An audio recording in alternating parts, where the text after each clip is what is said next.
warahmatullahi wabarakatuh. Nama saya Tengku Nadifa Septiani. Saya di sini selaku moderator kelompok 3 pengantar ilmu hukum dengan dosen pengajar Bapak Indra Primahardani MPD. Di sini saya akan mengenalkan anggota-anggota kelompok. Yang pertama, Aisyah Aurora, yang kedua Aprilia Karina Dewi, yang ketiga Tengku Nadifa saya sendiri, dan yang keempat Zonalis. Di sini kelompok kami akan menjelaskan tentang materi sejarah hukum. Assalamualaikum warahmatullahi wabarakatuh. Baik, saya Aisyah Aurora akan menjelaskan tentang pengertian sejarah hukum. Sejarah hukum merupakan cabang dari ilmu sejarah, bukan cabang dari ilmu hukum. Memang ada bagian dari ilmu hukum yang erat kaitannya dengan sejarah, yaitu disebut dengan historical jurisprudence. Tetapi ini berbeda dengan ilmu sejarah hukum. Sejarah hukum terus berkembang dari zaman ke zaman. Perkembangan sejarah tentang hukum terjadi dengan berbagai model. Yang pertama, pada umumnya perkembangan hukum terjadi secara evolutif linear menuju ke arah yang lebih baik. Yang kedua, dalam keadaan linear terjadi perkembangan dengan arah zigzag, melaju secara cepat semacam revolusi dalam perkembangan hukum. Yang ketiga, banyak juga perkembangan hukum terjadi secara evolutif tetapi dengan arah melingkar sehingga menghasilkan hukum yang berorientasi kembali ke masa lalu sesuai dengan semboyan sejarah itu berulang. Menurut Menteri Kehakiman, perbincangan sejarah hukum mempunyai arti penting dalam rangka pembinaan hukum nasional karena dalam pembinaan hukum tidak saja memerlukan bahan-bahan tentang perkembangan hukum masa kini saja, tetapi juga bahan-bahan mengenai perkembangan hukum masa lampau. Melalui sejarah hukum, kita dapat mampu menjajaki berbagai aspek hukum pada masa lampau yang mana akan dapat memberikan bantuan kepada kita untuk memahami kaidah-kaidah serta institusi-institusi. Fungsi dan kegunaan sejarah hukum. Tidak perlu kita mempelajari sejarah hukum tersebut baik secara metode maupun sebagai ilmu. Tidak memiliki fungsi dan kegunaannya. Namun dalam hal ini sejarah hukum memiliki beberapa fungsi dan kegunaan.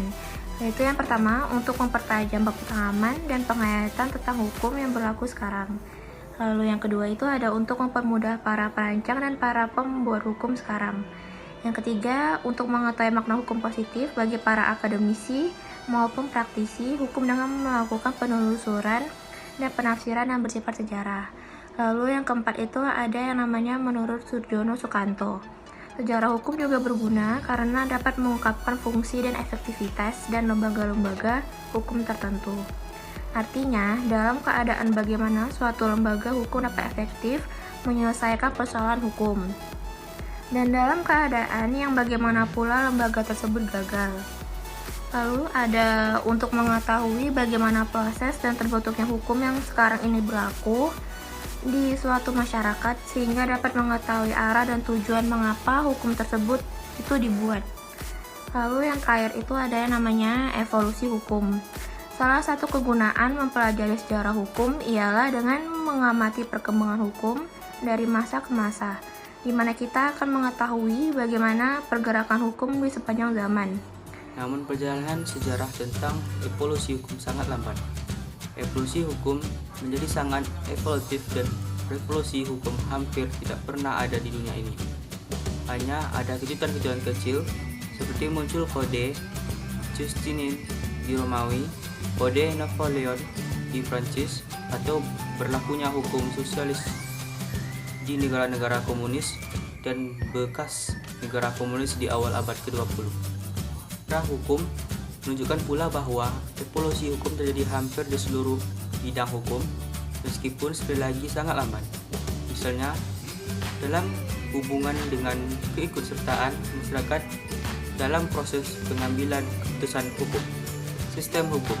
Menurut Maryam Darus, sistem bertujuan sebagai suatu kumpulan azas-azas yang terpadu, yang merupakan landasan yang di atasnya dibangun tata tertib hukum. Azas-azas diperoleh melalui konstruksi yuridis konkret dengan menganalisis, mengolah data-data yang sifatnya nyata, kemudian pengambilan sifat-sifatnya yang sama atau umum maupun abstrak. Syarat sistem hukum. Yang pertama, tidak boleh mengandung keputusan yang bersifat ad hoc. Yang kedua, peraturan-peraturan yang dibuat harus diumumkan. Yang ketiga, tidak boleh berlaku surut. Yang keempat, disusun dalam rumusan yang mudah dimengerti. Yang kelima, tidak boleh bertentangan satu sama lain. Yang keenam, tidak melebihi kewenangan yang diaturnya. Yang ketujuh, tidak boleh ada kebiasaan yang sering mengubah-ubah sehingga orang-orang kehilangan orientasi. Yang kedelapan, harus ada kecocokan antara peraturan yang diundangkan sehari-hari dengan pelaksanaan sehari-hari. Baiklah, sekian materi yang dapat kami sampaikan tentang sejarah hukum. Apabila ada kekurangan, kami mohon maaf. Saya selaku moderator mengakhiri pembahasan materi ini. Assalamualaikum warahmatullahi wabarakatuh.